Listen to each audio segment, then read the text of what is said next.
الله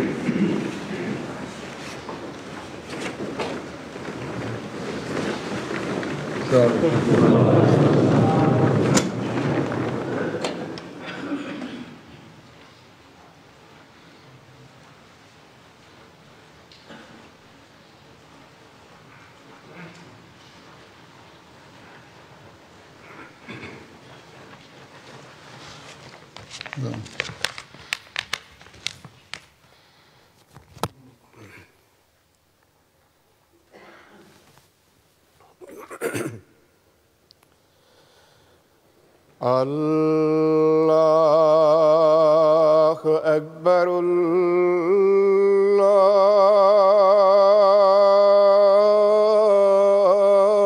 الله أكبر الله أكبر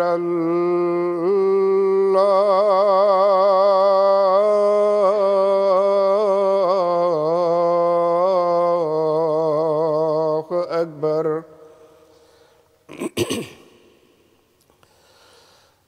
أشهد أن لا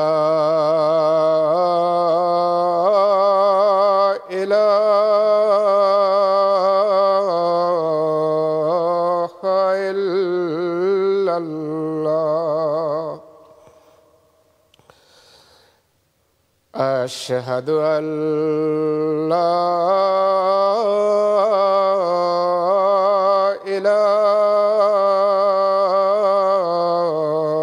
إله إلا الله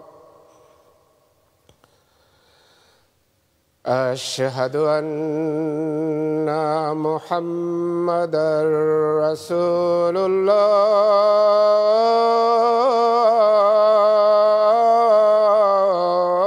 الله أشهد أن محمدًا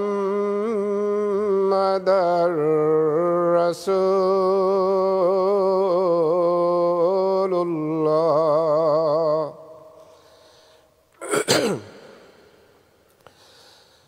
حي على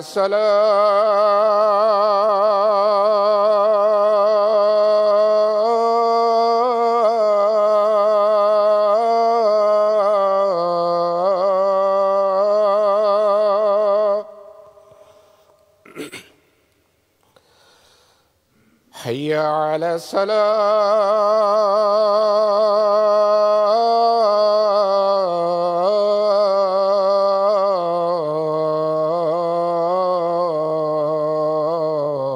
الصلاة حي على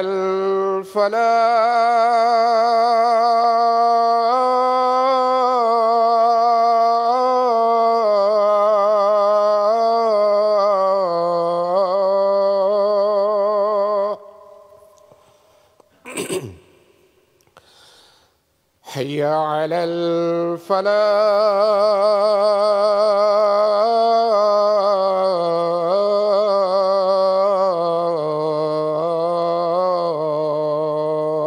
الفلاح الله أكبر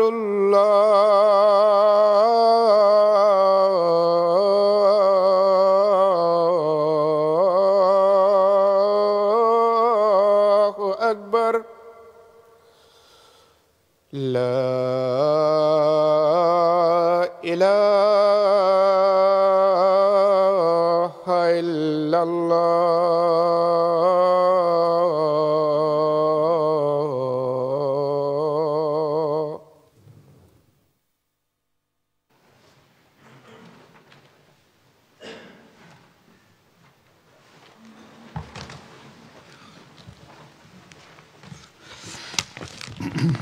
السلام عليكم ورحمة الله.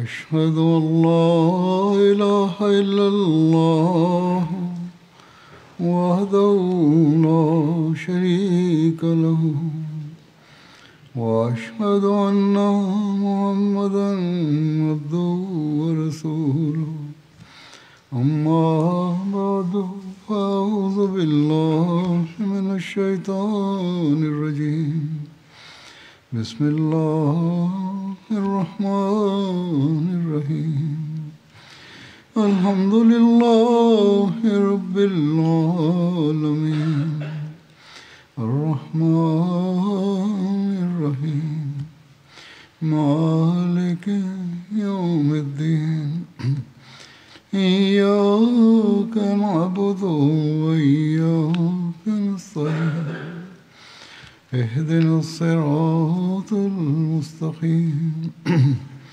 صراط الذين أنعمت عليهم غير المغضوب عليهم ولا الضالين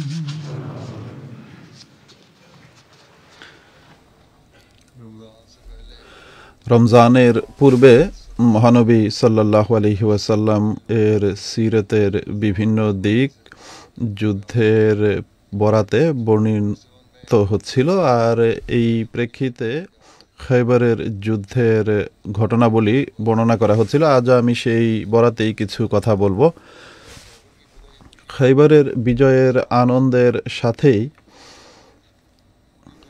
সেই দিনগুলোতে মহানবী সাল্লাল্লাহু আলাইহি ওয়াসাল্লাম এর জন্য আরেকটি আনন্দের উপলক্ষ আসে, যখন তিনি সাল্লাল্লাহু আলাইহি ওয়াসাল্লাম বলেন যে আমি বর্ণনা করতে পারছি না যে খাইবারের যুদ্ধ বিজয়ের অধিক আনন্দ পেয়েছি নাকি এই বিষয়ের জন্য। আর তা ছিল হযরত জাফরের হাবশার মুহাজিরদের সাথে হাবশা থেকে ফেরত আসা। যেমনটি আমরা জানি যে মক্কাবাসীদের অত্যাচার নিপীড়নে অতিষ্ঠ হয়ে কিছু মুহাজির হাবশায় হিজরত করেছিল, যাদের মাঝে তার সাল্লাল্লাহু আলাইহি ওয়াসাল্লামের চাচাতো ভাই হযরত জাফর বিন আবি তালেবও ছিলেন।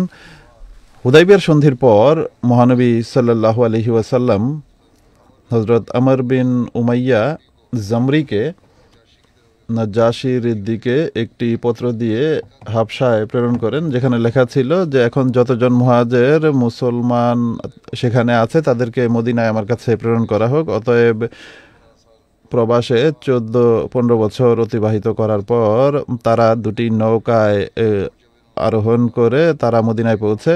আর যখন তারা জানতে পারে যে মহানবী সাল্লাল্লাহু আলাইহি ওয়াসাল্লাম খাইবারের দিকে গিয়েছেন, তখন মহানবী সাল্লাল্লাহু আলাইহি ওয়াসাল্লাম এর সাথে দ্রুত সাক্ষাতের উদ্দেশ্যে তারা মদিনায় অবস্থান করার পরিবর্তে খাইবারের দিকে রওনা হয়। মহানবী সাল্লাল্লাহু আলাইহি ওয়াসাল্লাম হযরত জাফরকে দেখেন, তখন দাঁড়িয়ে তার সাথে কোলাকুলি করেন, উভয়ে একে অপরের কপালে চুমু খান আর বলেন যে মা আদ্রি বে আইয়িহিমা বে ফাতহে পরের অংশ আমি বুঝিনি, অর্থাৎ জানা নেই যে এই উভয় বিষয়ের মধ্য থেকে আমি কোন বিষয়ের কারণে অধিক আনন্দিত, খাইবার বিজয় হওয়ার কারণে নাকি জাফরের আগমনের কারণে। তাদের সাথে হযরত আবু মুসা আশআরীও নিজ জাতির 50-এর অধিক লোকের সাথে সেখানে পৌঁছেছিলেন। হযরত আবু মুসা আশআরীর নাম আব্দুল্লাহ বিন কায়েস ছিল, আর তিনি আশআরী গোত্রের সদস্য ছিলেন। তিনি তার গোত্রের কিছু লোকের সাথে মক্কায় আসেন আর ইসলাম গ্রহণ করার পর পুনরায় নিজ জাতির কাছে ফিরে যান। আর এরপর কিছুকাল পর নিজ দুই ভাই এবং গোত্রের 50 জনের মতো লোকের সাথে মদিনায় হিজরত করার জন্য সামুদ্রিক সফরে রওনা হন। কিন্তু সফরকালে তুফানের কারণে তাদের নৌকা হাবশায় গিয়ে লাগে, আর হাবশাতে তাদের সাক্ষাৎ হযরত জাফরের সাথে হয়, আর তারাও সেখানে অবস্থান করতে আরম্ভ করে। আর এখন যখন জাফর মদিনায় আসার জন্য প্রস্তুত হন, তখন আশারি গোত্রের এই মুসলমানরাও তাদের সাথে যোগ দেয়। তাদের সাথে আরও কিছু লোক আছে, তাদের মাঝে আবু হুরায়রা, তুফাইল বিন আমর এবং আরও কিছু লোক ছিল। কবিলা আশজা গোত্রের কিছু লোকও চলে আসে। মহানবী সাল্লাল্লাহু আলাইহি ওয়াসাল্লাম তাদের এই সমস্ত আগমনকারীদের গনিমতের মাল থেকে কিছু না কিছু অংশ প্রদান করেন।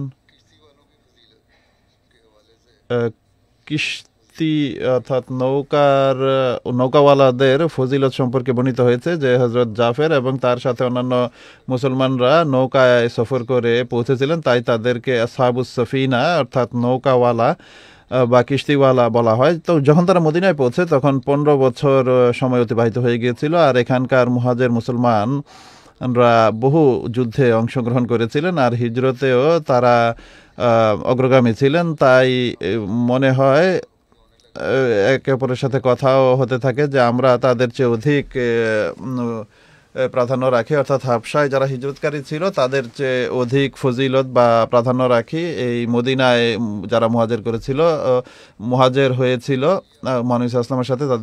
তারা হযরত আসমা বিনতে উমাইস উম্মুল মুমিনিন হযরত হাফসার সাথে মোলাকাতের জন্য আসেন। সেখানে হযরত উমরও যান। তখন জিজ্ঞেস করেন যে এই মহিলাকে, তখন হযরত হাফসা বলেন যে আসমা বিনতে উমাইস।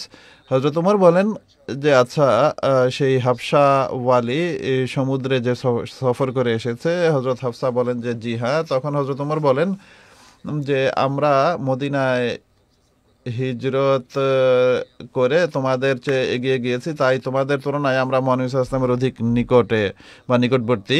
এই কথা শুনে হযরত আসমা অসন্তুষ্ট হয়ে বলেন যে আল্লাহর কসম, এমনটি কখনোই হতে পারে না। তোমরা তো রাসূলুল্লাহ সাল্লাল্লাহু আলাইহি ওয়াসাল্লামের সাথে থাকতে, তিনি তোমাদের ক্ষুধার্তদের খাবার খাওয়াতেন, তোমাদের অজ্ঞদের নসিহত করতেন, অথচ আমরা নিজেদের দেশ ছেড়ে প্রবাসে দূর দূরান্তের শত্রুর দেশে ছিলাম। আমরা সেখানে বিভিন্ন প্রকার বিপদের মাঝে থেকেছি। আমরা এই সমস্ত দুঃখ আল্লাহ এবং তার রসুলের খাতিরে বরণ করেছি। তিনি বলেন যে আল্লাহর কসম, আমি ততক্ষণ খাবার গ্রহণ করব না যতক্ষণ রসুল করিম সাল্লাল্লাহু আলাইহি ওয়াসাল্লামের কাছে এই বিষয়ে জিজ্ঞেস না করে নিব। হ্যাঁ, আমি অবশ্য এতটুকুই কথা বলবো যতটুকু আপনি বলেছেন, এর চেয়ে কমও বলবো না, বেশিও বলবো না, পুরো কথাই তার কাছে বলবো। এরপর তিনি মহানবী সাল্লাল্লাহু আলাইহি ওয়াসাল্লামের কাছে যান এবং এই সমস্ত বিষয় বর্ণনা করেন। এরপর রাসূল করিম সাল্লাল্লাহু আলাইহি ওয়াসাল্লাম বলেন, লাইসা বিহাক্কা বি মিনকুম ওয়ালাহু ওয়ালি আসহাবিহি হিজরাতু ওয়াহিদাতুন ওয়ালাকুম আনতুম আহলাস সফিনাতে হিজরাতানে। তারা তোমাদের চেয়ে বেশি অধিকার রাখে না, বরং তাদের সঙ্গীদের এক হিজরত, আর তোমাদের অর্থাৎ হাবশায় যারা হিজরত করেছিল আর কিস্তিতে সফর করে এসেছে তাদের জন্য 2টি হিজরত রয়েছে। এভাবে তিনি তাদের মনস্তুষ্টি করেন আর তাদের যে কষ্ট ছিল সেটি দূর হয়। হযরত আসমা যখন এই কথা শুনেন তখন তিনি গর্বের এই কথা তার সঙ্গীদেরও জানান। এমনকি হযরত আসমা বলেন যে এরপর হাবশাওয়ালা লোকেরা দলে দলে আমার কাছে আসতো আর অত্যন্ত ঈর্ষার সাথে মহানবী সাল্লাল্লাহু আলাইহি ওয়াসাল্লামের এই কথা আমার কাছে শুনতো, এবং পৃথিবীর আর কোনো জিনিস তাদেরকে এতটা আনন্দ পৌঁছাতে পারেনি, আর না এর চেয়ে বড় কোনো সম্মান তাদের জন্য ছিল যতটা রাসূল করিম সাল্লাল্লাহু আলাইহি ওয়াসাল্লামের এই কথার মাধ্যমে অর্জিত হয়েছে। তিনি বলেন যে তারা বারবার হুজুর সাল্লাল্লাহু আলাইহি ওয়াসাল্লামের এই কথা শোনার জন্য আমার কাছে আসতো। এখানে একজন হাবশী দাস যে মুসলমান হয়েছিল, পরবর্তীতে শাহাদাত বরণ করেছে, তারও উল্লেখ হয়েছে। রওয়ায়েতে বর্ণিত হয়েছে যে খাইবারের এক হাবশী গোলাম ইসার, সে মেষ চড়াতো। সে যখন খাইবারবাসীদের রাসূল করিম সাল্লাল্লাহু আলাইহি ওয়াসাল্লামের বিরুদ্ধে অস্ত্র ধারণ করতে দেখে তখন সে জিজ্ঞেস করে যে তোমাদের উদ্দেশ্য কি? তারা বলে যে আমরা এই লোকের সাথে যুদ্ধ করব যে নিজেকে নবী বলে। তার হৃদয়ে মহানবী সাল্লাল্লাহু আলাইহি ওয়াসাল্লামের উল্লেখ হয়, অর্থাৎ এই কথা তার হৃদয়ে বসে যায়। এরপর যে মহানবী সাল্লাল্লাহু আলাইহি ওয়াসাল্লামের কোনো মর্যাদা রয়েছে আর নবী দাবি করেছেন তিনি, তো নিশ্চিত তার মাঝে এমন কোনো বিষয় থাকবে। সে তার বকরিগুলো নিয়ে বের হয় যেন সেগুলো চড়াতে পারে। মুসলমানরা সেগুলো ধরে ফেলে আর তাকে রাসূল করিম সাল্লাল্লাহু আলাইহি ওয়াসাল্লামের কাছে নিয়ে আসে। অপর এক রিওয়ায়াতে কিছুটা বিস্তারিত, সে অনুযায়ী সেই দাস নিজে বকরি নিয়ে মহানবী সাল্লাল্লাহু আলাইহি ওয়াসাল্লামের কাছে চলে আসে। মহানবী সাল্লাল্লাহু আলাইহি ওয়াসাল্লাম তার সাথে কথা বলেন। সে বলে যে আপনি কোন বিষয়ের দিকে আহ্বান করেন? তিনি সাল্লাল্লাহু আলাইহি ওয়াসাল্লাম বলেন যে আমি তোমাদের ইসলামের দিকে আহ্বান করি, আর এই দিকে যে তোমরা সাক্ষ্য দিবে আল্লাহ ছাড়া কোনো মাবুদ বা উপাস্য নেই, আর আমি আল্লাহর রসুল, এবং তোমরা আল্লাহ ছাড়া আর কারো ইবাদত করবে না।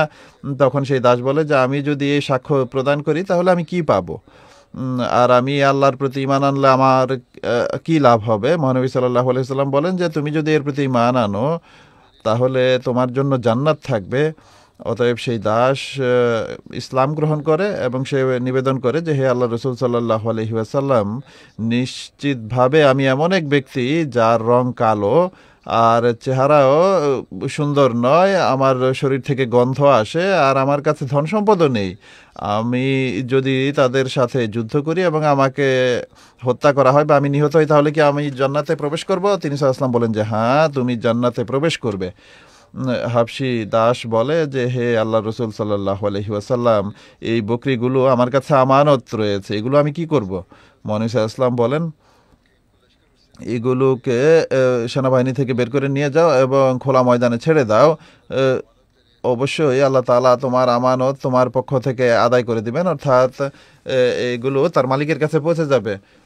যারা আপত্তি করে যে মুহাম্মদ সাল্লাল্লাহু আলাইহি ওয়াসাল্লাম গনিমতের মাল লাভ করার জন্য যুদ্ধ করেছেন, বিশেষত খাইবারের ক্ষেত্রে তারা আপত্তি করে যে ইহুদিদের সম্পদ হরণ করার জন্য এই আক্রমণ করা হয়েছে। যদি এই কথা সঠিক হতো তাহলে ঠিক যুদ্ধের সময় শত্রুদের বকরির একটি পাল আর যখন সাহাবীদের খিদায় প্রচণ্ড দুর্বল অবস্থা ছিল, খাবার কিছু ছিল না, তো এই যে বকরি এর পাল যা বিনামূল্যে এসেছিল তা তিনি ব্যবহার করতে পারতেন, কিন্তু মহানবী সাল্লাল্লাহু আলাইহি ওয়াসাল্লাম যুদ্ধের সময়ও আমানতের হক আদায় করে সেই বকরিগুলো ফিরিয়ে দেওয়ার নির্দেশ দেন।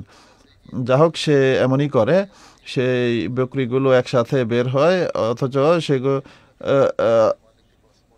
যেন কোনো রাখাল তাদেরকে হাঁকিয়ে নিয়ে যাচ্ছে, এমনকি সেগুলো তার মালিকের কাছে পৌঁছে যায়। এরপর সেই ব্যক্তি যুদ্ধে অংশগ্রহণ করে এবং একটি তীর লেগে সে শহীদ হয়ে যায়, অথচ সে একটি সিজদাও করেনি, সে মাত্রই মুসলমান হয়েছিল, এমনকি কোনো নামাজও পড়েনি, এবং মুসলমানরা তাকে তুলে নিজেদের মাঝে নিয়ে আসেন। মহানবী সাল্লাল্লাহু আলাইহি ওয়াসাল্লাম বলেন তাকে তাঁবুতে নিয়ে যাও।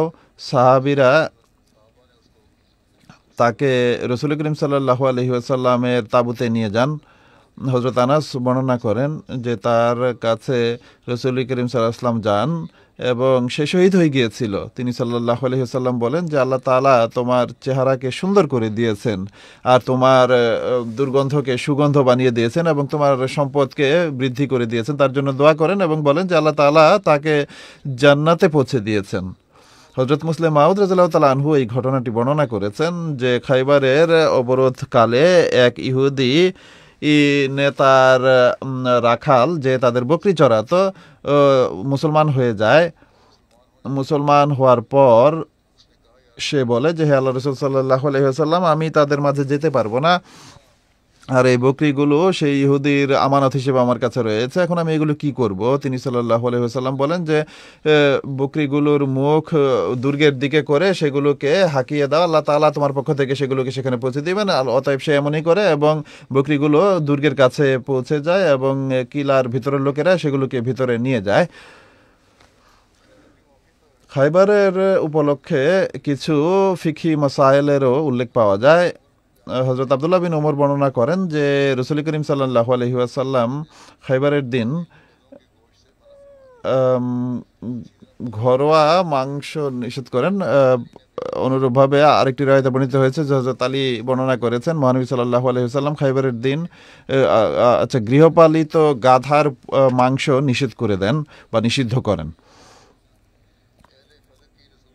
ফদকবাসীদের মহানবী সাল্লাল্লাহু আলাইহি ওয়াসাল্লামের সাথে সন্ধির উল্লেখ রয়েছে। ফদক 6 রাতের দূরত্বে অবস্থিত ছিল মদিনা থেকে। মহানবী সাল্লাল্লাহু আলাইহি ওয়াসাল্লাম যখন ফদকের দিকে মনোযোগী হন এবং তাদের নিকটবর্তী হন, তখন তিনি মুহাইয়াসা বিন মাসউদকে ফদকের উদ্দেশ্যে প্রেরণ করেন যে তাদেরকে ইসলামের প্রতি আহ্বান জানাও এবং তাদেরকে সতর্ক করে যে তোমাদের উপর আক্রমণ হতে পারে, কেননা তারাও দুষ্টামিতে বেশ অগ্রগামী ছিল বা কোনো না কোনোভাবে মুসলমানদের উত্ত্যক্ত করত বা এমন কোনো বিষয় ঘটাতো যা কোনো না কোনোভাবে মুসলমানদের জন্য ক্ষতির কারণ ছিল।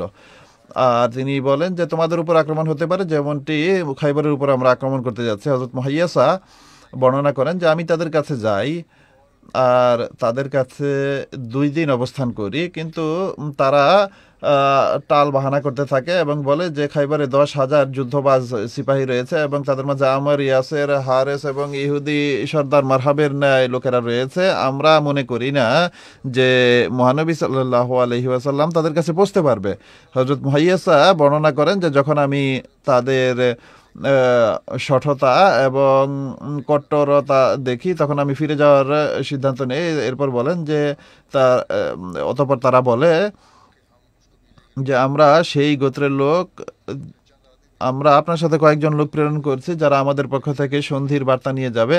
আর তারা ভাবছিল যে মহানবী সাল্লাল্লাহু আলাইহি ওয়াসাল্লাম খাইবারকে জয় করতে পারবে না। তারা বলে দিয়েছে যে ঠিক আছে আমরা লোক প্রেরণ করছি, কিন্তু তাদের ধারণা ছিল যে খাইবার জয় হবে না। অতএব তারা এইভাবেই টাল বাহানা করতে থাকে আর এরূপ ঘুরিয়ে পেঁচিয়ে কথা বলছিল যে আচ্ছা আমরা লোক প্রেরণ করছি। এমনকি কিছু লোক তাদের কাছে আসে এবং তাদেরকে সংবাদ দেয় যে মহানবী সাল্লাল্লাহু আলাইহি ওয়াসাল্লাম নায়েম দুর্গ জয় করে নিয়েছেন। তখন ফদেকের অধিবাসীরা ভয় পায় এবং তাদের মধ্যে থেকে এক ব্যক্তিকে মহানবী সাল্লাল্লাহু আলাইহি ওয়াসাল্লামের কাছে প্রেরণ করে, যাকে নুন বিন ইউশা বলা হয়। সে মহানবী সাল্লাল্লাহু আলাইহি ওয়াসাল্লামের কাছে উপস্থিত হয়ে নিবেদন করে যে আমাদের সাথে এই বিষয় সন্ধি করা হোক যে আমাদের প্রাণ রক্ষা করা হবে এবং আমরা নিজেদের ধন সম্পদ নিয়ে ফদেক থেকে চলে যাব।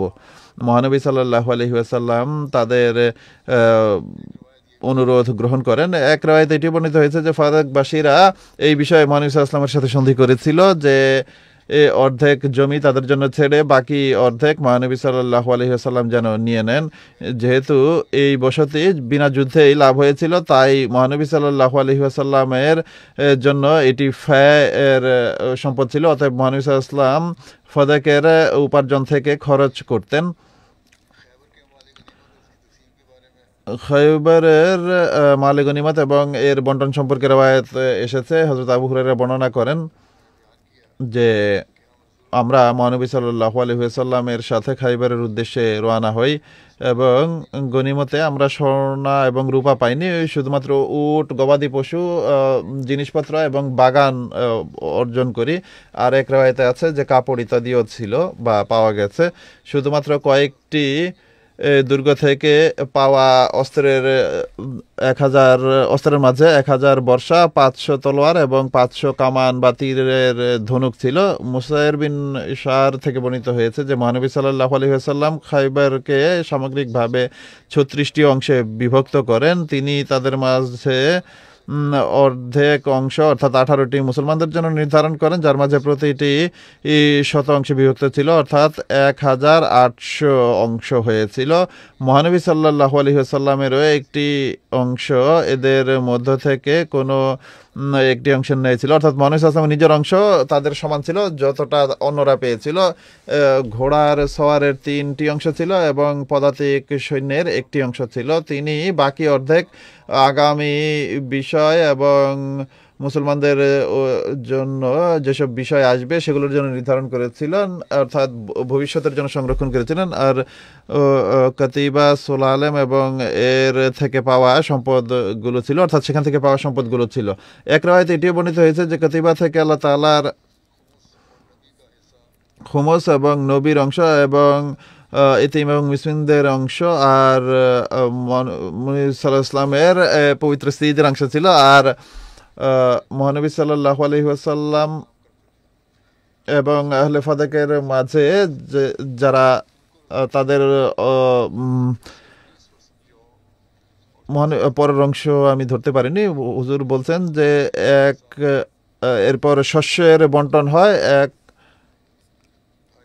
প্রায় 2.5 কেজি ওজনের সমপরিমাণ হয়ে থাকে, অর্থাৎ প্রায় 4500 কিলো জব এবং 4500 কিলো খেজুর দেয়া হয়েছিল। খাইবারের গনিমতের মাল শুধু সামগ্রিকভাবে শুধু তাদের মাঝে বন্টন হয়েছে যারা হুদাইবিয়ার সন্ধির সময় উপস্থিত ছিল। যদিও ব্যতিক্রম হিসেবে হযরত জাবির বিন আবদুল্লাহ বিন আমরকে অংশ প্রদান করা হয়েছে।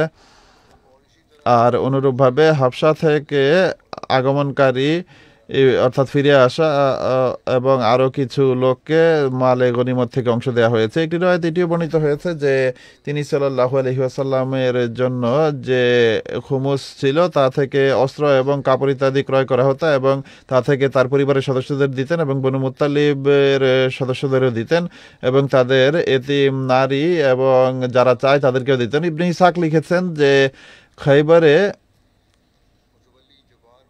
বন্টনের মুতাওয়াল্লি জব্বার বিন সাখর আনসারি, যিনি বনু সালামার সদস্য ছিলেন, এবং জায়েদ বিন সাবেত বনু নজ্জারের সদস্য ছিলেন, তারা উভয়ে হিসাব করে বন্টন করতেন।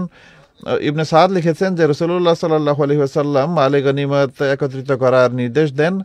তখন সম্পদ একত্রিত করা হয়, তখন ফারওয়া বিন ইয়াজি কে নিগরান নিযুক্ত করা হয় এবং গণনা করার দায়িত্ব হযরত নাম বুঝতে পারিনি ওই সেই সাহাবীকে দেওয়া হয়। আরেক সাহাবী বর্ণনা করেন যে আমি একটি তোষা দান পেয়েছি, অপর এক রয়েতে রয়েছে তোষা দান চর্বিতে পূর্ণ ছিল। আমি সিদ্ধান্ত নিলাম যে আমি তা থেকে কাউকে কিছু দিব না। আমি তার সামনে দিয়ে যাই, আমি লজ্জা পাই, তখন আমি সেটি বগলে নিয়ে নিজ সঙ্গীদের কাছে পৌঁছে যাই, অর্থাৎ সেটি লুকিয়ে নেই। পথে মালে গনিমতের নিগরানের সাথে আমার সাক্ষাৎ হয়। তিনি এর কিনারা ধরেন এবং বলেন যে আমার কাছে নিয়ে আসো, আমরা এটি বন্টন করবো। আমি বললাম যে মোটেই নয়, আমি আল্লাহ তাআলার কসম খেয়ে বলছি আমি তোমাকে এটি কখনোই দিব না। এতে সে সেই থলিটি আমার কাছ থেকে টেনে নিতে আরম্ভ করে। মুহাম্মদ সাল্লাল্লাহু আলাইহি ওয়াসাল্লাম এটি দেখে মুচকি হাসেন এবং নিগরানকে বলেন যে এটি ছেড়ে দাও। তখন সেই ব্যক্তি আমাকে ছেড়ে দেয় এবং আমি আমার জিনিস নিয়ে আমার সঙ্গীদের কাছে পৌঁছে যাই, এরপর আমরা সেটি খেয়ে নেই। এটি ছিল তার সাল্লাল্লাহু আলাইহি ওয়াসাল্লামের স্নেহপূর্ণ আচরণ তার সাহাবীদের সাথে, যে ঠিক আছে সে এটি নিতে চাচ্ছে তো তাকে নিতে দাও। ইবনে ইসহাক বর্ণনা করেন যে রাসূল করিম সাল্লাল্লাহু আলাইহি ওয়াসাল্লাম ইবনে লুকাইম এর পালিত মুরগি এবং পশুগুলো নিয়েছেন, অর্থাৎ তাদের কাছে যাই ছিল সেগুলো বন্টন হতো। খাইবারে যারা অংশগ্রহণকারী নারীদেরও অংশ দেওয়া হয়েছে। ইবনে ইসহাক বলেন যে রাসূল করিম সাল্লাল্লাহু আলাইহি ওয়াসাল্লামের সাথে খাইবারে মুসলমানদের কতিপয় নারীরাও ছিল। তিনি সাল্লাল্লাহু আলাইহি ওয়াসাল্লাম তাদেরকে ফয়ের সম্পদ থেকে কিছু অংশ দান করেন, যদিও গনিমতের অংশে সরাসরি অংশ তাদের দেয়া হয়নি। বনু গফফারের এক নারী বর্ণনা করেন যে আমি বনু গফফারের কয়েক নারীর সাথে মহানবী সাল্লাল্লাহু আলাইহি ওয়াসাল্লামের কাছে আসি। আমরা সবাই বললাম যে হে আল্লাহ রসুল সাল্লাল্লাহু আলাইহি ওয়াসাল্লাম, আমরা আপনার সাথে বের হতে চাই বা রওনা দিতে চাই। আর তখন তিনি খয়বরের দিকে যাচ্ছিলেন। আমরা আহতদের চিকিৎসা করব এবং মুসলমানদের সাহায্য করব, সেই নারীরা বলে। এরপর তিনি সাল্লাল্লাহু আলাইহি ওয়াসাল্লাম বলেন যে আল্লাহ তাআলার বরকতের সাথে চলো, ঠিক আছে তোমাদের অনুমতি আছে। আমরা তার সাথে বের হই। মহানবী সাল্লাল্লাহু আলাইহি ওয়াসাল্লাম যখন খাইবার জয় করেন তখন সেই সম্পদ থেকে তিনি আমাদেরও দান করেন। মহানবী সাল্লাল্লাহু আলাইহি ওয়াসাল্লাম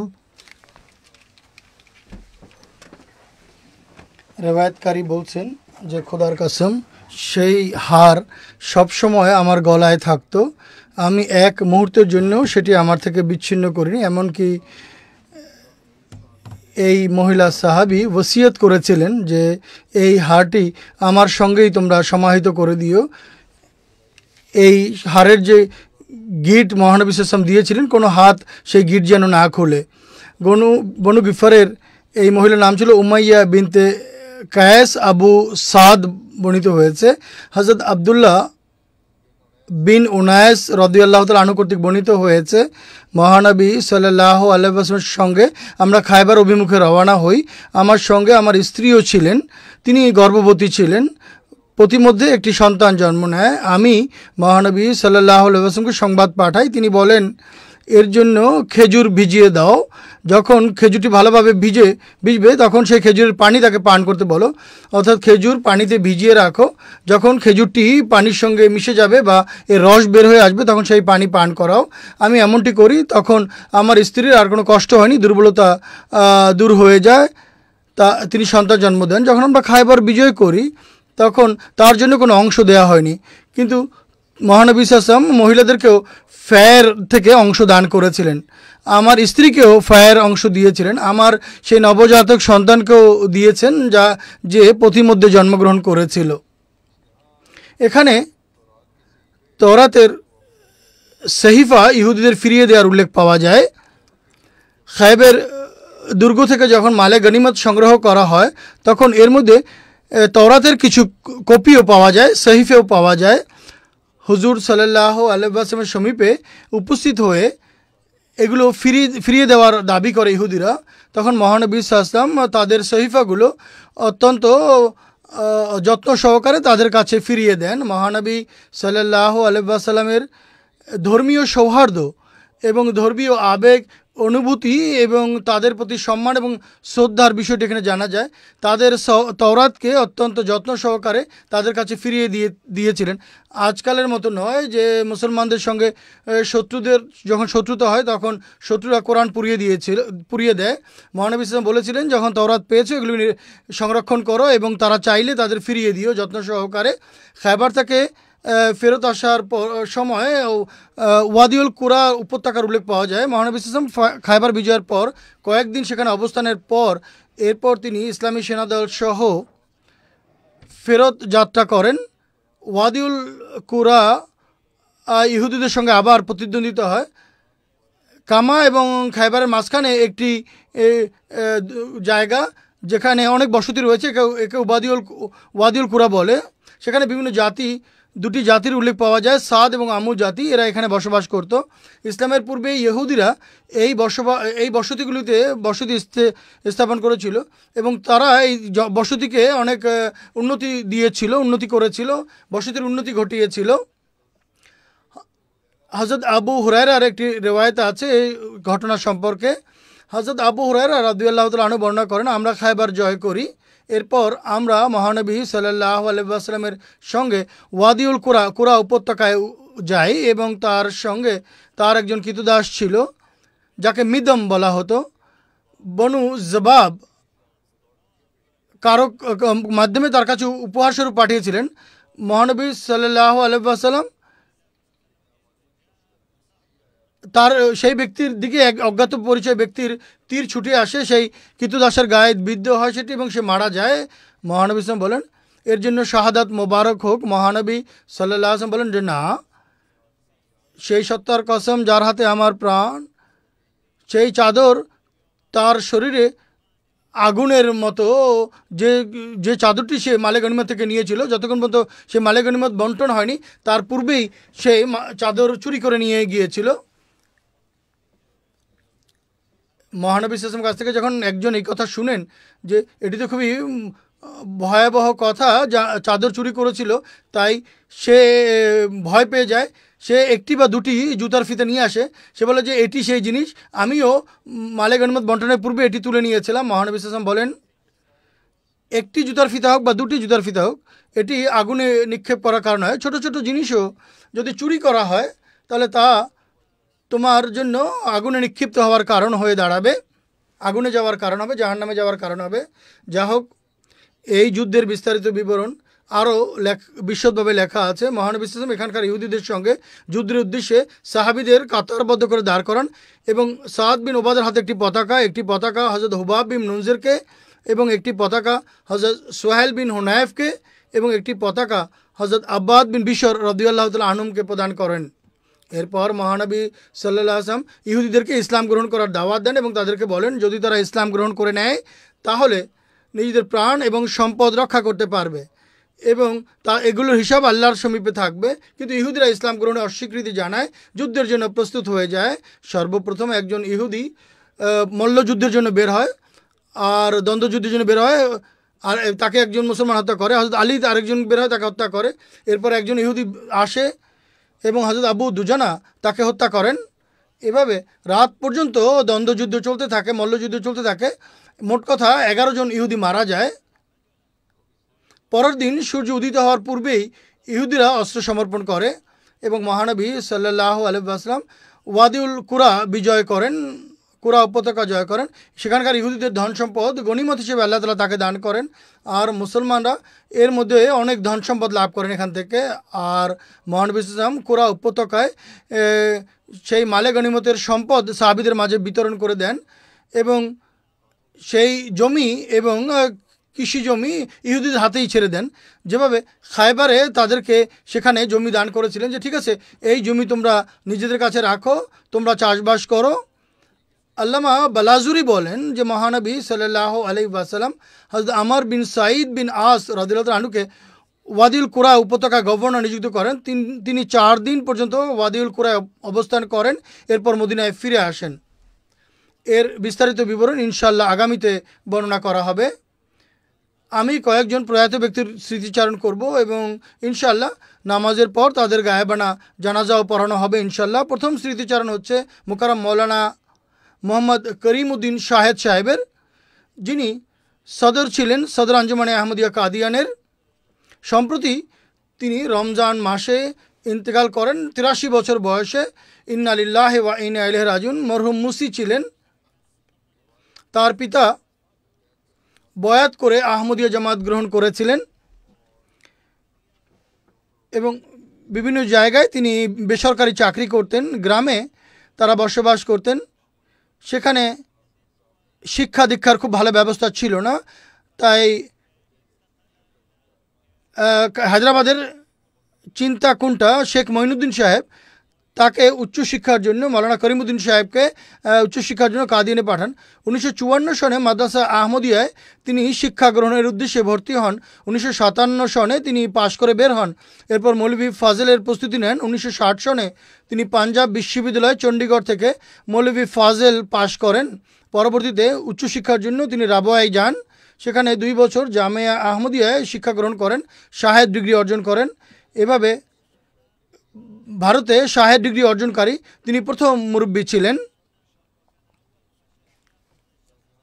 কাদিয়ানে বিভিন্ন সেবা করার সৌভাগ্য তিনি লাভ করেছেন। এ সময় কাদিয়ানের 2021 পর্যন্ত তিনি কাদিয়ানের এই বিভাগের সদস্য ছিলেন। যে একটি বিভাগ উল্লেখ করেছেন, এডিশনাল নাজেম এরশাদ বেরুন হিসাবেও তিনি সেবা করার সুযোগ পেয়েছেন। সদর উমুমি হিসাবে তিনি কাজ করার সুযোগ পেয়েছেন। সদর মজলিস ওয়াকফে জদিদ হিসেবেও তিনি সেবা করার সুযোগ পেয়েছেন। এরপর জামিয়াতে 2 বার তিনি প্রিন্সিপাল হয়েছেন। দারুল কাজায় সদর কাজা বোর্ড ছিলেন তিনি। সদর মজলিস কারপরদাজও ছিলেন তিনি। এরপর 2021 সালে আমি তাকে সদর বানিয়েছিলাম সদর আঞ্জুমানে আহমদিয়ার, এবং আমৃত্যু তিনি এই পদে অধিষ্ঠিত ছিলেন। এনাম গৌরী সাহেব নাজর আলা কাদিয়ান সাহেব বলছেন যে মরহুম অত্যন্ত সাদাসিধে এবং অত্যন্ত স্বল্পদুষ্ট মানুষ হিসেবে জীবনযাপন করেছেন, এবং এটা সত্য কথা। হুজুর বলছেন আমিও এটি দেখেছি। মরহুম জামাতের পক্ষ থেকে যাই ভাতা পেতেন তার মধ্যেই তিনি সরল জীবনযাপন করতেন। তিনি ঋণ গ্রহণ করে ব্যয় করা অপছন্দ করতেন। অত্যন্ত হাসি খুশি মানুষ ছিলেন এবং উন্নত মানের লেখক ছিলেন। যতক্ষণ পর্যন্ত কম্পিউটার কম্পোজিং আরম্ভ না হয়, বদর পত্রিকা এবং অন্যান্য পত্র পত্রিকা এবং বই পুস্তক লেখার তিনি সুযোগ পেয়েছেন। খুব ভালো বক্তা ছিলেন, সুবক্তা ছিলেন, প্রবন্ধ লিখতেন। জলসা সালানা কাদিয়ানের এবং বিভিন্ন তরবিয়তি অধিবেশনে তিনি বক্তব্য প্রদান করতেন। কাদিয়ানে MTA লাইভ রাহেব দা প্রোগ্রামে দীর্ঘদিন তিনি প্রশ্ন উত্তর প্রদান করার সৌভাগ্য পেয়েছেন। তিনি কিডনির রোগে আক্রান্ত ছিলেন, তা সত্ত্বেও তিনি নিজ দায়িত্ব অত্যন্ত দৃঢ়তার সাথে পালন করেছেন এবং তার যে আদর্শ এটি অবশ্যই প্রশংসনীয় এবং প্রশংসার দাবি রাখে। কাদিয়ানের জলসার 2024 সালের তার সভাপতিত্ব ছিল। দুর্বলতা সত্ত্বেও এবং শারীরিক দুর্বলতা সত্ত্বেও তিনি সাহস করে এই সভাপতির দায়িত্ব পালন করেছিলেন 2024 সালের কাদিয়ান জলসায়, অর্থাৎ গত বছরের।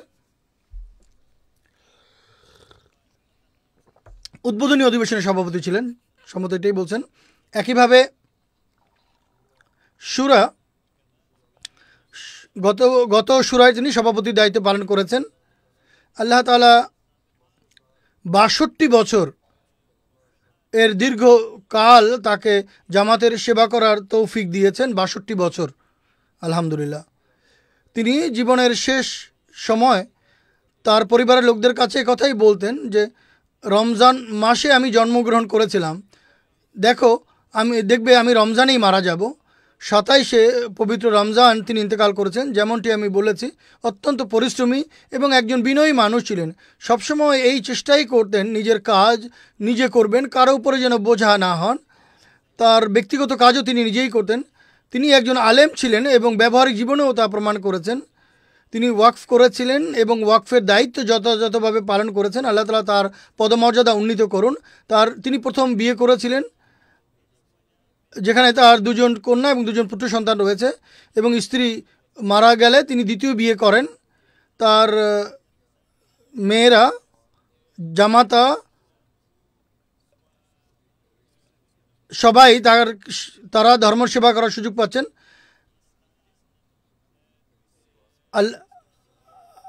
আল্লাহ তাআলা তাদের মাঝে ধর্মসেবার যে প্রেরণা রয়েছে এটিকে ধরে রাখুন। দ্বিতীয় স্মৃতিচারণ আব্দুর রশিদ ইয়াহিয়া সাহেবের, কানাডার কাজা বোর্ডের সদস্য ছিলেন। সম্প্রতি তিনি অবসর গ্রহণ করেছেন এবং 73 বছর বয়সে ইন্তেকাল করেছেন। ইন্না লিল্লাহি ওয়া ইন্না ইলাইহি রাজিউন। মরহুম মুসি ছিলেন। তার পিতা 1945-এর সময় মৌলানা সানাউল্লাহ অমৃতসরী এবং মৌলানা আবুল আলা মওদুদি এবং মৌলানা মোহাম্মদ আলী সাহেব MA এদের সঙ্গে দীর্ঘ আলোচনা, তর্ক বিতর্ক এবং পুরো অকাট্য দলিল প্রমাণ লাভ করার পর খলিফাতুল মসিহ সানি রাদিয়াল্লাহু আনহুর হাতে জলসায় বয়াত করেছিলেন। পুরো গ্রামে তিনি একাই আহমদী ছিলেন। গ্রামবাসীরা ধর্মীয় বিভেদ থাকা সত্ত্বেও তাকে খুবই সম্মান করতেন, শ্রদ্ধা করতেন। তালিমুল ইসলাম রাবোয়া থেকে BA ডিগ্রি সম্পন্ন করার পর তিনি জামিয়ায় ভর্তি হন। এরপর জীবন উৎসর্গ করেন। 1975 সনে তিনি কর্মক্ষেত্রে যোগদান করেন। স্থানীয় পর্যায়ে তিনি পাকিস্তানে বিভিন্ন জায়গায় তার পোস্টিং হয়েছে। এরপর আমেরিকা, কানাডা, গুয়াটেমালা তিনি সেবা করার সুযোগ পেয়েছেন। দক্ষিণ আফ্রিকাতেও মিশনারি ইনচার্জ এবং আমির হিসেবে দায়িত্ব করতেন। গুয়াটেমালা এবং দক্ষিণ কোরিয়াতেও তিনি জামাতে সেবা করার সুযোগ পেয়েছেন। জামিয়া আহমদিয়া কানাডায় তিনি ভাইস প্রিন্সিপাল ছিলেন। এর পাশাপাশি তিনি সেখানে ক্লাস নিতেন। তফসিরুল কোরআন এবং ইলমুল কালামের যে ক্লাস হতো সেখানে তিনি শিক্ষার্থীদের পাঠদান করতেন, পড়াতেন। 2017 সালে তার নিযুক্তি হয়েছিল সদর কাজা বোর্ড হিসেবে, কানাডা হিসেবে। 2023 পর্যন্ত তিনি এতে নিযুক্ত থাকেন বা এই পদে অধিষ্ঠিত থাকেন। তিনি যখন গুয়াটেমালায় ছিলেন সেখানে বৌদ্ধ ধর্মের নেতা দালাই লামার সঙ্গে তার দেখা হয় এবং তার কাছে তিনি ইসলামের দাওয়াত পৌঁছান। তার শোকসন্তপ্ত পরিবারে 3 জন পুত্র, 3 জন কন্যা রয়েছে। তার পুত্র কাসেম রশিদ বলছেন, জামাতের প্রতি গভীর শ্রদ্ধা এবং ভালোবাসা ছিল। জামাতের বিরুদ্ধে কোনো কথা, ছোট কথা হলেও তিনি সহ্য করতেন না। নিজামে জামাতের বিরুদ্ধে যে কোনো আপত্তি হলে তিনি দাঁত ভাঙা উত্তর দিতেন। তিনি পুরো কথা শুনে মানুষের ভুল সংশোধন করে দিতেন। পুরো জীবন তিনি বলছেন, আমি আমার পিতাকে বাজামাত নামাজ পড়তে এবং বিশেষভাবে নিয়মিত তাহাজ্জুদ নামাজ পড়তে দেখেছি। চরম রোগাক্রান্ত হওয়া সত্ত্বেও বাজামাত নামাজ পড়ার তিনি চেষ্টা করতেন। শেষ রোগের সময়ও, তার অন্তিম রোগের সময়ও তিনি এই কাজই করেছেন। সবসময়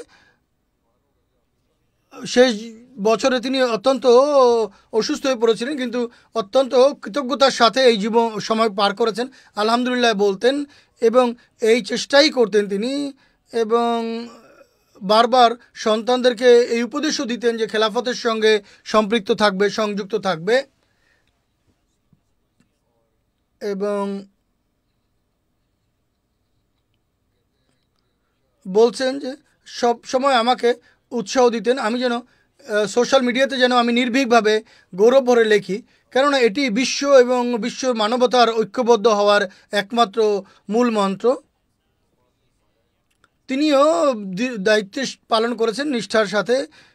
1980 এবং 90 দশকে যখন রীতিমতো এমটিএ আরম্ভ হয়নি, এই দশকে খলিফাতুল মসিহ রাবের খুতবা, খলিফাতুল মসিহ সালেসের জুমার খুতবা রাবোয়ায় তিনি পৌঁছাতেন, নিজে কপি করতেন এবং এর ডুপ্লিকেট করতেন, তারপর তা মানুষের কাছে পৌঁছে দিন 24 ঘন্টার মধ্যেই, যাতে খলিফাতুল মসিহর বাণী মানুষের কাছে তাড়াতাড়ি পৌঁছে যায় এবং খেলাফতের সঙ্গে সম্পর্ক বহাল থাকে।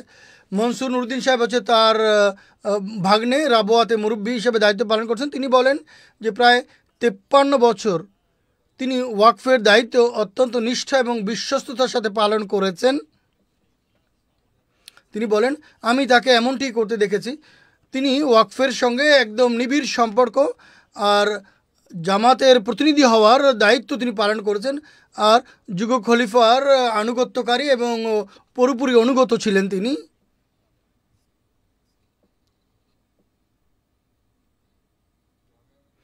জামিয়ায় যখন তার পোস্টিং হয়,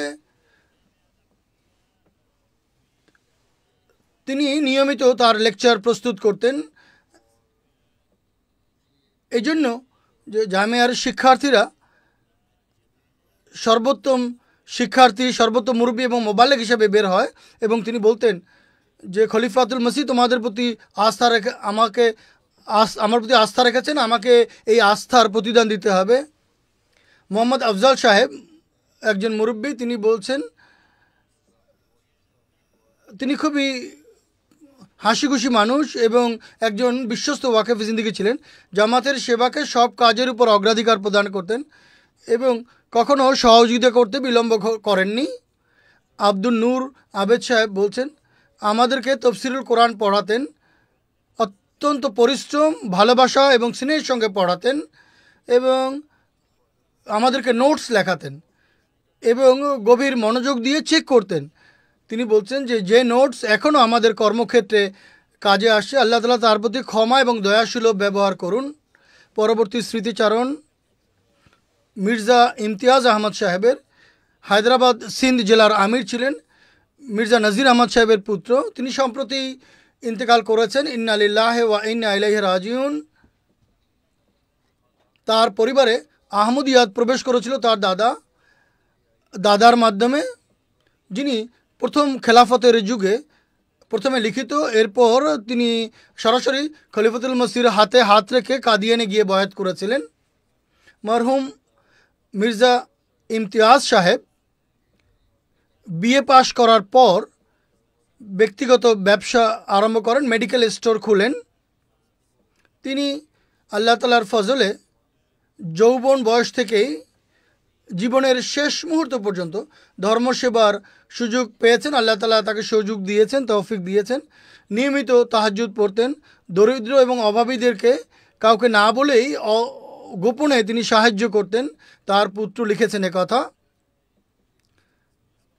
তিনি বলছেন যে আমাদের পিতার জানাজায় আগত এক শিয়া বন্ধু বলেছেন আমি নামাজ পড়ার পদ্ধতি জানতাম না আর রোজা সম্পর্কেও জানতাম না, ইসলামী শিক্ষা এবং শিষ্টাচার কি আমি জানতামই না, নামাজ পড়া এবং রোজা রাখা আমাকে তো ইমতিয়াজ সাহেব শিখিয়েছেন, কিন্তু আজ আমরাই সেখানে অমুসলমান আখ্যায়িত হই। কিন্তু তিনি বলেন যে এরপর আমি আর কোনোদিন নামাজ পরিত্যাগ করিনি, নিয়মিত নামাজ পড়ছি। মির্জা মসুদ সাহেব একজন মুরব্বী, তিনি বলছেন যে পূর্ণ স্বভাবী, ইমানদারি এবং উন্নত নৈতিকতার কারণে সিন্ধের অনেক মানুষের সঙ্গে তার সুন্দর সম্পর্ক ছিল। আহমদিরাও তার কাছে এসে আমানত রাখতেন। শাহবাজ সাহেব সাবেক কায়েদ, সেখানকার রাবোয়া জেলার কায়েদ, তিনি বলছেন বিশ্বস্ত, বিনীত, অন্যদের প্রতি সহানুভূতিশীল, খেলাফতের প্রতি ঐকান্তিক ভালোবাসা রাখতেন এবং জামাতের ব্যবস্থাপনার প্রতি আত্মাভিমান রাখতেন। তিনি রোগীদের কাছে যদি পয়সা না থাকতো তাহলে নিজের পক্ষ থেকে তিনি বিনামূল্যে তাদেরকে ঔষধ দিতেন। তার মৃত্যুতে বিশাল সংখ্যায় এক গোষ্ঠী আসে যারা সমবেদনা জানাতে আসেন এবং তিনি বলেন তার মৃত্যুতে আমাদের এলাকায় শূন্যতা সৃষ্টি হয়েছে। আল্লাহ তাআলা মরহুমের প্রতি ক্ষমাসুলভ আর দয়াসুলভ ব্যবহার করুন। পরবর্তী স্মৃতিচারণ মোকাররম আলহাজ মোহাম্মদ বিলাল সাহেব, আলজেরিয়ার নিবাসী ছিলেন। তিনি সম্প্রতি 85 বছর বয়সে ইন্তেকাল করেছেন। ইন্না লিল্লাহি ওয়া ইন্না ইলাইহি রাজিউন। আলজেরিয়ার বাসিন্দা হলেও তিনি ফ্রান্সে বসবাস করতেন। 2015 যুক্তরাজ্যের জলসায় স্ত্রী সহ জলসায় যোগদান করেছিলেন এবং আল্লাহ তাআলার ফজলে বয়াত করে এখান থেকে ফিরে গিয়েছিলেন। জলসার প্রথম দিনই তিনি অনুভব করেছিলেন যে এই জামাত সত্য জামাত, যে তিনি এখানে প্রথমে এসেছেন এটা তার মনে হচ্ছিল। তিনি বলছেন যে কয়েক বছর ধরে এই জায়গা এবং এই পরিবেশের স্বপ্ন দেখছিলাম। বয়াতের একদিন পূর্বেও তিনি এই ধরনের স্বপ্ন দেখেছিলেন, যার ফলে তিনি তার স্ত্রী সহ হজরত মসিহ মউদ আলাইহিসসালামের জামাতভুক্ত হওয়ার সিদ্ধান্ত গ্রহণ করেন। 2015-তে বয়াত করেন। এই জলসায় তার পরিবারের আহমদি ও আহমদি প্রায় 35 জন উপস্থিত ছিলেন। তার মধ্যে থেকে 8 জন তার অনুসরণে জলসায় বয়াত করেছিলেন। নিজের সন্তানদেরকে ধর্মীয় রীতিনীতি শেখানোর অনেক চেষ্টা করেছেন। নামাজ এবং কোরআন পাকের শিক্ষা দেওয়ার জন্য তিনি তাদেরকে ধর্মীয় শিক্ষা প্রতিষ্ঠানে ভর্তি করিয়েছিলেন। তার সন্তানরা তার পূর্বেই আহমদিয়ত গ্রহণ করার তৌফিক পেয়েছিলেন।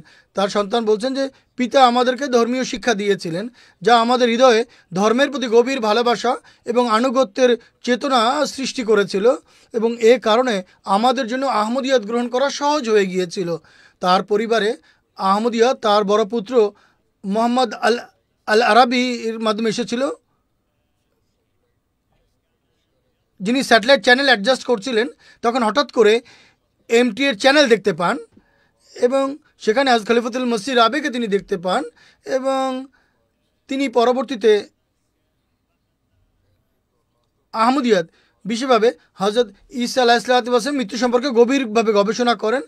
এরপর 1995 সনের যুক্তরাজ্যের বার্ষিক জলসায় তিনি যোগদান করেন এবং বয়াত করেছিলেন। মরহুমের বড় পুত্র, তার পিতা পরবর্তীতে 2015-তে বয়াত করেছেন, প্রায় 20 বছর পরে, কিন্তু পুত্র 20 বছর পূর্বে বয়াত করেছিলেন। মরহুম ফ্রান্স থেকে নিয়মিত আলজেরিয়াতে যাওয়া আসা করতেন। 2017 সনে আলজেরিয়াতে পুলিশ তার বাড়িতে তল্লাশি চালায় এবং তার সন্তানদেরকে আহমদি হওয়ার কারণে গ্রেফতার করে। তখন তিনি অত্যন্ত বীরত্ব প্রদর্শন করেছিলেন। যখন তিনি পুলিশ স্টেশনে যান এবং তাকে জিজ্ঞেস করা হয় যে তিনি কি আহমদি কিনা, তখন তিনি তাৎক্ষণিকভাবে বলেন, কোনো ভয়ভীতি ছাড়াই নির্ভীকভাবে বলেন যে হ্যাঁ আলহামদুলিল্লাহ আমিও আহমদি। তিনি বলেন তিনি আইনকে শ্রদ্ধা করেন, তাই যেদিন সরকার অনুমতি দিবে তখন তিনি বলছেন যে তার বাড়ি আহমদিদের মধ্যে প্রথম কেন্দ্র হবে। এত বড় বাহাদুর ছিলেন। খেলাফত এবং জামাতের প্রতি গভীর ভালোবাসার সম্পর্ক ছিল তার। জামাতের সেবার এক গভীর অনুপ্রেরণা তার মাঝে ছিল। কয়েক বছর পর্যন্ত তার ফ্রান্সের বাড়িতে জুমার নামাজ পড়া হতো। জামাতের কেন্দ্র ছিল। আলহাজ মোহাম্মদ বিল আরবি সাহেব তার শোকসন্তপ্ত পরিবারে 81 বছরের বৃদ্ধা স্ত্রী এবং 8 জন সন্তান রেখে গেছেন। তাদের মধ্যে 7 জন আল্লাহ তাআলার ফজলে আহমদি। তার এক পুত্র সেক্রেটারি তবলিগ এবং ফ্রান্সের আরবি ডেস্কের প্রধান হিসেবে দায়িত্ব পালন করছেন। তার কন্যা আছে, তারাও জামাতের সেবা করার তৌফিক পাচ্ছেন। আলজেরিয়ার একজন আহমদি লিখেছেন, আলহাজ মোহাম্মদ সাহেব অত্যন্ত পবিত্র হৃদয়ের এবং কল্যাণ হিতৈষী মানুষ ছিলেন। সবসময় আল্লাহ তাআলার প্রতি কৃতজ্ঞতা প্রকাশ করতেন যে আমি যুগ ইমাম আলাইহিসসালামকে চিনতে এবং তার প্রতি ঈমান আনার সৌভাগ্য লাভ করেছি। তিনি বলেন, যুগ ইমামের হাতে বয়াত করার পর আমার ঈমান মজবুত হয়েছে, আমার বিশ্বাস সুদৃঢ় হয়েছে। সদর আনসারুল্লাহ আলজেরিয়া লিখছেন যে প্রত্যেক জামাতি অনুষ্ঠানে এর জন্য তিনি নিজের ঘর খুলে দিতেন। নিজের বাড়ির একটি অংশকে জামাতের কাজের জন্য ওয়াকফ করে দিয়েছিলেন। আলজেরিয়ার একজন আহমদি আছেন, আল্লাহ তাআলার সঙ্গে তার এক নিবিড় সম্পর্ক। তিনি তাকওয়ার এক দৃষ্টান্ত ছিলেন। সর্বাবস্থায় নির্ধারিত সময় নামাজ পড়ার জন্য উৎকণ্ঠিত থাকতেন। এমনকি চরম অসুস্থতা সত্ত্বেও তিনি নিয়মিত তাহাজ্জুদ পড়তেন এবং আকতি মিনতির সঙ্গে আল্লাহ তাআলার সঙ্গে কাছে মিনতি করতেন আল্লাহ তাআলা তার প্রতি ক্ষমা এবং দয়াশীল ব্যবহার করুন। মোহাম্মদ আশরাফ সাহেব জেলা হায়দ্রাবাদের তিনিও 73 বা 77 বছর বয়সে ইন্তেকাল করেছেন। ইংল্যান্ডে ওয়াইনের রাজিউন হামিদ আশরাফ সাহেব মুরব্বী সিলসিলা কঙ্গোর পিতা ছিলেন এবং মুরব্বী সাহেব কর্মক্ষেত্রে থাকার কারণে তার পিতার জানাজায় যোগদান করতে পারেননি। তার পরিবারে হজরত নূর ইলাহি সাহেব রাদিয়াল্লাহু তাআলা আনহু হজরত মসিহ মাউদ আলাইহিসসালাতু ওয়াস সালামের একজন সাহাবী ছিলেন।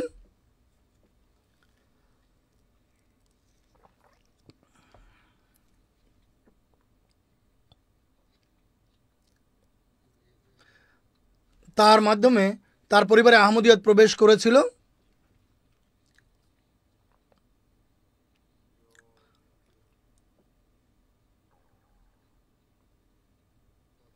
যিনি তার দাদা ছিলেন, মরহুমের দাদা ছিলেন।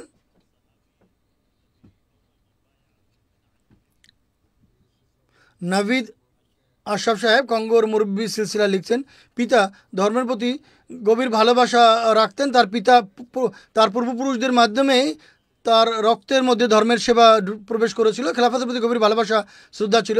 জামাতের সেবার সুযোগ পেয়েছেন বিভিন্নভাবে। অত্যন্ত পরিশ্রমী এবং অতিথি সেবক ছিলেন।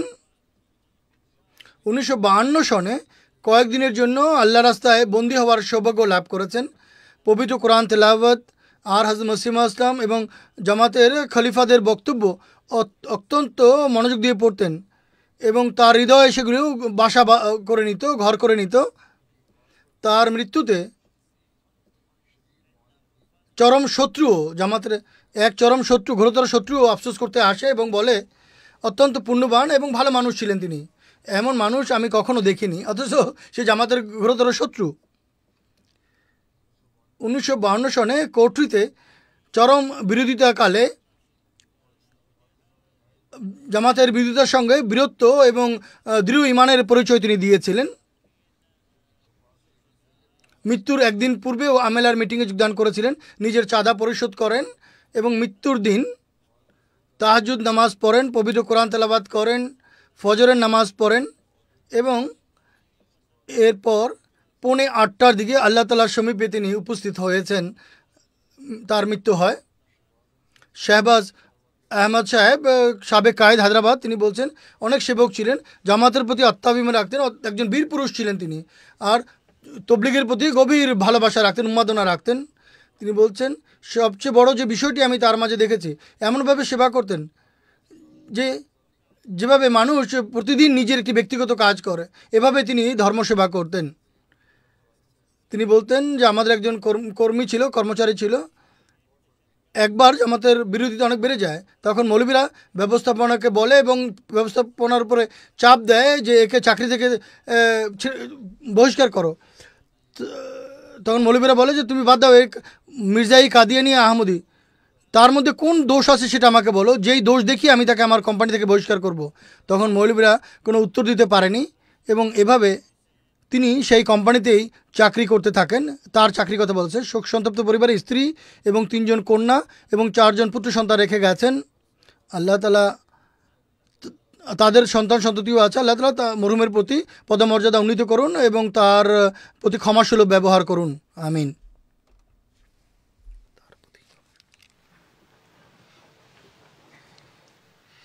আলহামদুলিল্লাহ আলহামদুলিল্লাহ নাহমাদুহু ওয়া নাস্তাঈনুহু ওয়া নাস্তাগফিরুহু ওয়া নু'মিনু বিহি ওয়া নাতাওয়াক্কালু আলাইহি ওয়া নাউযু বিল্লাহি মিন শুরুরি আনফুসিনা ওয়া মিন সাইয়্যাতি আ'মালিনা মান ইয়াহদিহিল্লাহু ফালা মুদিল্লা লাহু ওয়া মান ইউদ্লিলহু ফালা হাদিয়া লাহু ونشهد أن لا إله إلا الله ونشهد أن محمدا عبده ورسوله عباد الله رحمكم الله إن الله يأمر بالعدل والإحسان وإيتاء ذي القربى وينهى عن الفحشاء